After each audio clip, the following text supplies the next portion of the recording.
The sun was dying over Wyoming, bleeding crimson across the endless grassland. October winds swept through the sage, carrying the scent of winter, and the far-off mountains wrapped in purple shadow. Thomas Hale stood on the porch of his weathered ranch house, watching the light fade. He did that every evening, same as he'd done for the 3 years since his parents passed. At 35, Thomas had the lean, hard look of a man who'd spent more time with cattle than people. His hands were scarred from barbed wire and rope burns. His face was lined by sun and solitude. The Broken Wheel Ranch stretched behind him, 2,000 acres of stubborn grass and harder dreams. His father had built it with sweat and grit. His mother had softened it with curtains and flowers. Now the curtains hung gray with dust, and the garden was nothing but wild prairie again. He didn't need a wife. He'd given up on that notion long ago, after Sarah Mackenzie ran off with a banker from Cheyenne. What he needed was a cook, someone who could make beans taste like food and keep coffee hot through the long winter ahead. His last cook, old Miguel, had left in September, claiming his bones couldn't take another Wyoming freeze. Thomas couldn't blame him. He'd posted a simple notice in town. Cook wanted room, board, and fair wages. Apply at Broken Wheel Ranch, T. Hale. That morning, he'd ridden into Morrison's general store to check for replies. He expected maybe a widow or an older woman looking for steady work. What he didn't expect was Clara Mayfield. She was waiting in the dusty lobby of the Frontier Inn, a single carpet bag at her feet, a worn letter in her gloved hands. Even in that dim, smoky room, she stood out like a dove among crows. Not painted or flashy like saloon girls, but quiet and proper. Her dark hair pulled into a simple knot, her gray traveling dress neat despite wear, a cameo pinned at her throat. "Miss Mayfield?" Thomas asked, removing his hat. "I'm Thomas Hale. You answered about the cook position." She looked up, her eyes gray and clear as storm clouds. "Yes, Mr. Hale. I can cook, clean, and mend. I've managed a household before." He studied her. She looked too young to be a widow, too refined to be desperate. What was a woman like her doing out here, 1,000 miles from where women like her usually belonged? "The ranch is remote," he warned. 20 miles from town, and winter's coming on hard. It's not an easy life. "I'm not looking for easy, Mr. Hale." Her eyes didn't waver. "I'm looking for honest work and a place where questions aren't asked about things that don't concern the quality of my cooking." That should have been warning enough. But Thomas had lived long enough to know everyone west of the Mississippi carried secrets. He had his own. "Can you make biscuits?" he asked. "Light as clouds," she replied. "Coffee strong enough to float a horseshoe." For the first time in years, Thomas almost smiled. "When can you start?" "Today, if you'll have me." By sundown, they were riding toward the ranch. The journey was quiet. 20 long miles of wind and sage and silence. Clara sat straight on the wagon seat, her posture perfect, hands folded in her lap. Thomas tried small talk, pointed out landmarks, mentioned the cattle herds, spoke of the valley ahead, but she only nodded or answered in single words. As the air turned colder, he noticed her shivering in her thin shawl. "There's a buffalo robe under the seat," he offered. "I'm fine, thank you," she said, though her voice trembled. He pulled the robe out anyway and laid it across her lap without a word. She stiffened at first, then slowly pulled it up to her chin. "Thank you," she murmured, softer this time. The sun was nearly gone when they crested the ridge. Below them, the Broken Wheel Ranch lay spread across the valley. The main house, barn, bunkhouse, and a few sheds scattered in the dying light. It looked peaceful, but Thomas knew better. The silence of the land was heavy and sharp as a blade.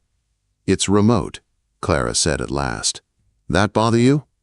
"No," she said after a long pause. "Remote is what I need." They reached the ranch as the first stars came out. The house was dark and cold. Thomas lit lanterns while Clara stood in the doorway, taking it all in, the rough furniture, the layer of dust, the long silence that had settled over the place. "Your room's upstairs, first door on the right," he said, setting her bag down. "Kitchen's through there. Pump works fine, though the water's cold." I'll get a fire going." She took off her gloves, finger by finger. "When did you last eat a proper meal, Mr. Hale?" He blinked. "Can't rightly say." "Then I'll start tonight. Show me the pantry." Within an hour, the kitchen glowed warm, and something that smelled like heaven simmered on the stove. Thomas sat at the table, watching her move. She worked with calm precision. Sleeves rolled, hair pinned neatly, every motion deliberate. When she set a plate before him, beef, carrots, potatoes, and biscuits that steamed when broken open, he took a bite and closed his eyes. "It's good," he said quietly, and immediately felt foolish.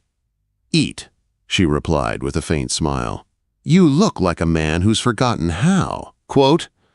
After supper, she poured 2 cups of black coffee and sat across from him. "Tell me about the ranch," she said. "How many men? What supplies you have? What you expect from me?" So he told her. 4 hands on payroll, a smokehouse half full, winter feed tight, cattle thin after a bad summer. As he spoke, her expression stayed thoughtful, serious, focused. "And what about you, Mr. Hale?" she asked when he finished. "Your habits?" "Up before dawn. Coffee first thing. I'm not particular about food. Been making do with whatever's quick." He hesitated. "What about you, Miss Mayfield?" "Anything I should know?" Her face hardened a little. "I cook, I clean, I keep to myself." "That's all you need to know." The sharpness of her tone stung, but Thomas recognized the sound of someone guarding their pain. "Fair enough," he said softly. She rose, gathering dishes. "I'll need a few things from town next week. Spices, lamp oil, some fabric for curtains." He nodded. "Write a list, so I'll fetch it." Quote. As she turned to leave, lamplight caught her face, and for a brief second he saw something behind her calmness. Not fear exactly, but sorrow, old and deep. "Thank you for the work," she said. "I mean to earn my keep." After she went upstairs, Thomas sat alone in the kitchen. The fire crackled low, throwing shadows across the walls. For the first time in years, the house didn't feel empty. Outside, the wolves began their nightly song, wild and haunting across the dark hills. He looked toward the ceiling, where faint footsteps moved above. The ranch had needed a cook, yes, but tonight, for reasons he couldn't name, Thomas Hale felt the faint stirrings of something more, something warm and dangerous that had nothing to do with food. The first week taught Clara Mayfield what real hardship meant. Each dawn came with frost on the window glass and air so cold it made her breath visible. The water in her wash basin froze solid overnight. She rose before daylight, layered her dresses for warmth, and hurried downstairs to battle the chill that clung to every corner of the ranch house. The stove was her first opponent. It smoked when overfed, died when underfed, and had to be coaxed into life like a stubborn mule. But Clara was patient. By the time Thomas and his men returned from the morning rounds, the kitchen was warm, and the smell of coffee filled the air. The ranch hands were rough men, but polite. Jake, the oldest, spoke little but nodded thanks over every meal. The Texas brothers, Sam and Pete, teased each other constantly, but treated Clara with respect. Carlos, Miguel's nephew, was young and cheerful, always quick to lend a hand. They called her ma'am and kept their eyes low, though their glances said what their mouths didn't. "What's a woman like her doing out here?" She ignored the looks and worked.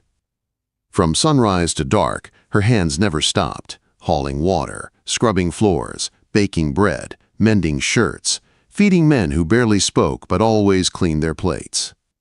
When Thomas passed through the kitchen, she kept her tone even and businesslike. He did the same. They had an unspoken agreement. No questions about the past, no talk of anything beyond work.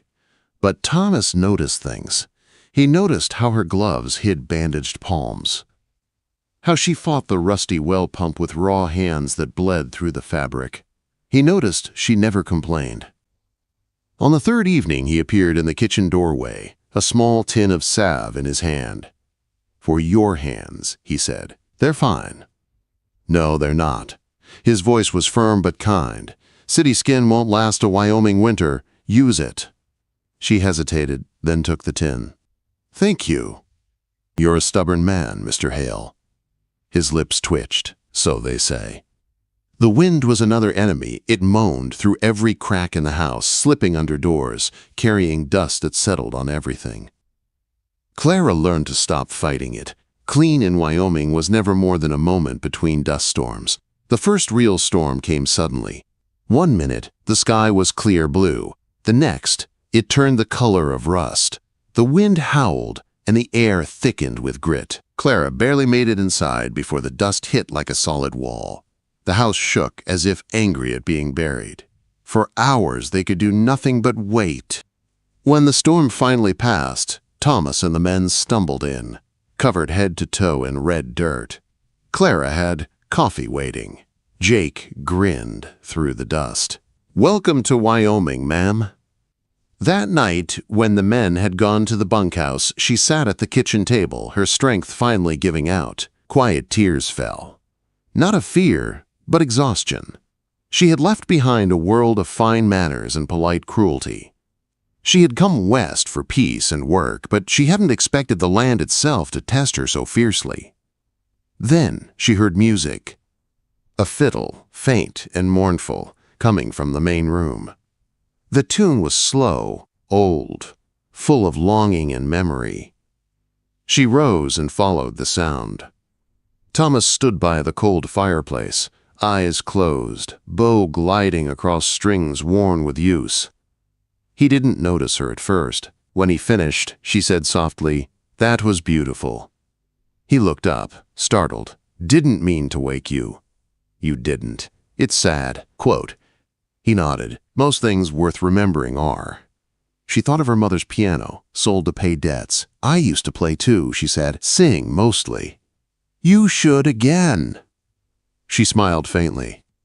"Not much demand for singing cooks."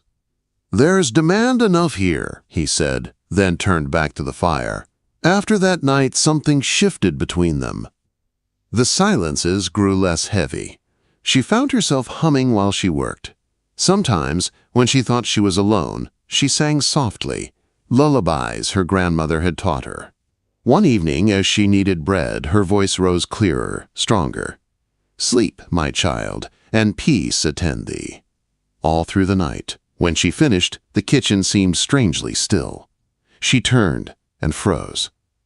Thomas stood in the doorway, watching, his face unreadable, eyes dark and intent. "I'm sorry," she stammered. "I didn't realize." "Don't apologize," he said quietly. "It was beautiful. What language was that?" "Welsh." "My grandmother's songs." He nodded slowly. "You should sing whenever you want. This house has been too quiet too long." Quote. He left without another word, boots echoing on the stairs. But that night, when Clara lay awake listening to the wind, she thought she heard footsteps pause outside her door. And the next evening, though she told herself not to, she sang again. Winter deepened. Snow dusted the hills, and the nights grew longer. The ranch settled into rhythm. Days of work, evenings by the fire. Sometimes Thomas played his fiddle. Sometimes Clara read aloud from the few books his mother had left behind. They rarely spoke of themselves, but they learned each other in small ways. Clara noticed how Thomas touched the photograph of his parents every morning before heading out. How he always gave the ranch hands the largest portions at supper. How he stayed up late checking ledgers by firelight, worry etched into his face. And Thomas noticed her too. How she stretched flour and beans into feasts, how her laughter came rare but warm, how her singing could soften even the hardest day. One evening she found a letter in the pocket of his coat while mending it. It wasn't her habit to pry, but the paper slipped out on its own. The words caught her eye before she could look away. "I understand your anger, Tom, but Sarah is my wife now." She folded it quickly and tucked it back, heart aching for a wound that wasn't hers. That night she sang a different song. Slower, deeper, full of loss and forgiveness. Thomas sat alone by the fire, listening. He didn't know she sang for him. She didn't know he played for her, but somehow, between music and silence, they began to heal each other. By the last days of October, the first real snow came. The cattle huddled close to the barns, the air sharp as glass. Clara worked beside Thomas, hauling feed, patching drafty windows, laughing when the wind whipped her hair loose. That night, as snow tapped against the windows, they ate supper by the fire instead of in the kitchen. The flames threw soft light across her face, and Thomas found himself staring longer than he should. "This place," he said quietly, "it breaks people, even strong ones.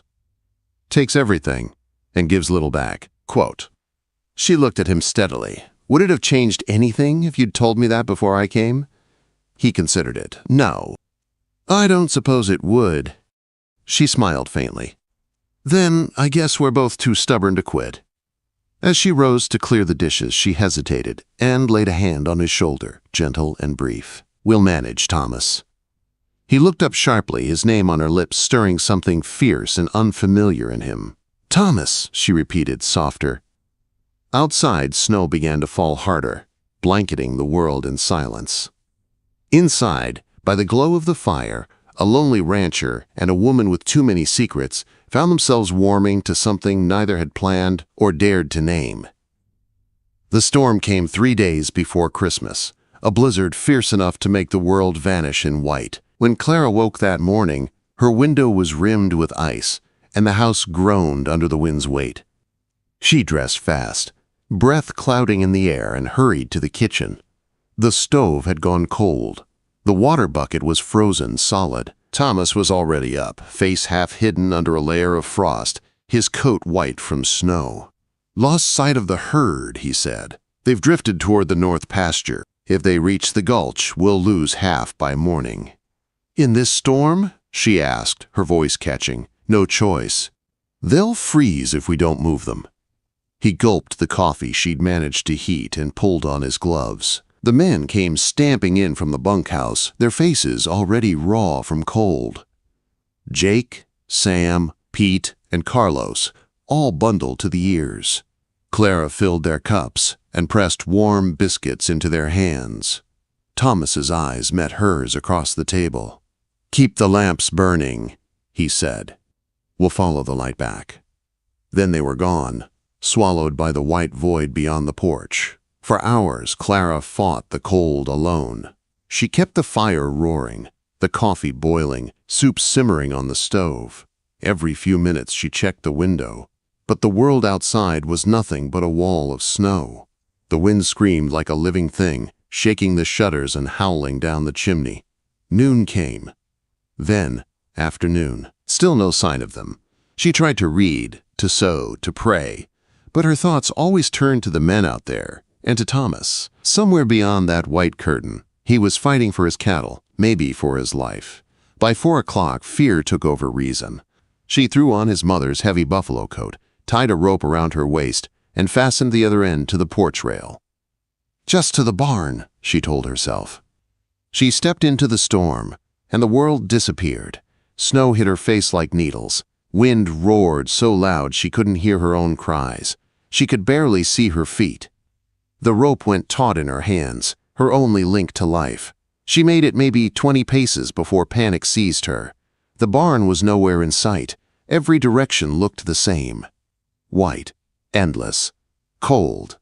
She turned back, following the rope hand over hand until she found the porch again, gasping and half blind. Inside, she collapsed by the fire, shaking. Now she understood how quickly this land could kill. Night fell. Still no riders. She lit every lamp she could find and set them in the windows. Then, with nothing else left to do, she remembered her grandmother's words. "When the night is too deep to pray, sing." So she sang. She sang every Welsh hymn she knew, every lullaby she could recall. Her voice rose above the wind, carrying through cracks in the walls, into the storm. She didn't care how raw her throat grew. If the men were lost out there, maybe, just maybe, they'd hear her. It was full dark when she heard the barn door slam. She ran outside, lantern in hand, heart racing.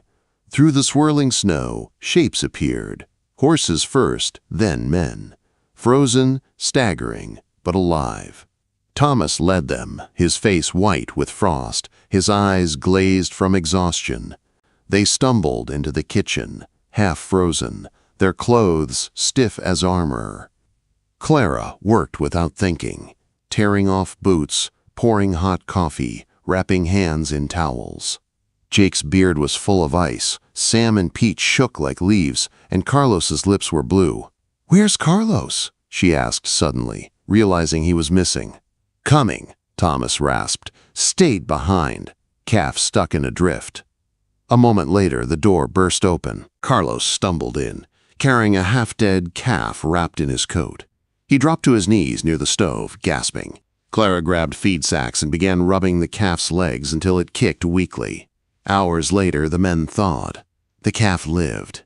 The storm still howled, but the fire roared higher, and life returned to the house. Thomas sat near the stove, hands wrapped in bandages. Frostbite had turned his fingers pale, and pain lined his face. "You saved us," he said hoarsely. She blinked. "What do you mean?" "We were lost," he said. "Couldn't see a thing." Then Jake heard singing. Said it was coming from the valley. We followed it. His eyes found hers. "You sang us home." Clara tried to smile, but tears blurred her vision. "I just did what I could." Thomas shook his head. "You did more than that." They sat in silence, firelight flickering across their faces. Finally he asked, "Why'd you come here, Clara? What were you running from?" For a long moment she said nothing. Then, quietly, "A man, back east. My father's business partner. He wanted to marry me after father died. I refused. He didn't take it kindly." Thomas's jaw tightened. "Did he hurt you?" "Not in ways that show," she said softly. "When I left, he spread lies, said I'd stolen from him, said I was ruined. So I came west to start over." He looked at her for a long time, the firelight catching the anger in his eyes. "If he ever comes here." "He won't," she said. "Men like him don't chase what they've already broken. Then he's a fool." She met his gaze. "You don't understand. Back there, a woman's name is everything. Once it's gone for good." "Names don't mean much out here," Thomas said quietly. "Only truth does. And I know yours." Her throat tightened. "Do you?" He nodded. "You're the kind of woman who sings men home through a blizzard." That was all. No grand speeches, no promises, just truth. She reached across the small space between them and took his bandaged hand. His fingers were rough and clumsy, but he held on tight. Outside, the wind eased. Inside, the air warmed. Something new took root in the silence between them. Fragile, dangerous, but real. When dawn came, the storm had passed. The world outside was white and pure, the ranch half buried under snow. The men went out to dig paths and check the herd, their laughter rising in the cold air. In the kitchen, Clara kneaded dough with bandaged hands, humming softly. Thomas leaned in the doorway, watching her. "You plan on singing every morning now?" he teased. "Depends," she said with a smile. "You plan on listening?" "Always." That night, as stars shone over the frozen land, Thomas played his fiddle by the fire. Clara joined in with her voice, low and sweet. The house, once silent and cold, now pulsed with warmth and music. The lonely rancher had wanted a cook. The woman had only wanted a place to belong. But in the end, they found something neither had expected. Love that grew like fire in winter, slow but sure, bright enough to light the darkest nights.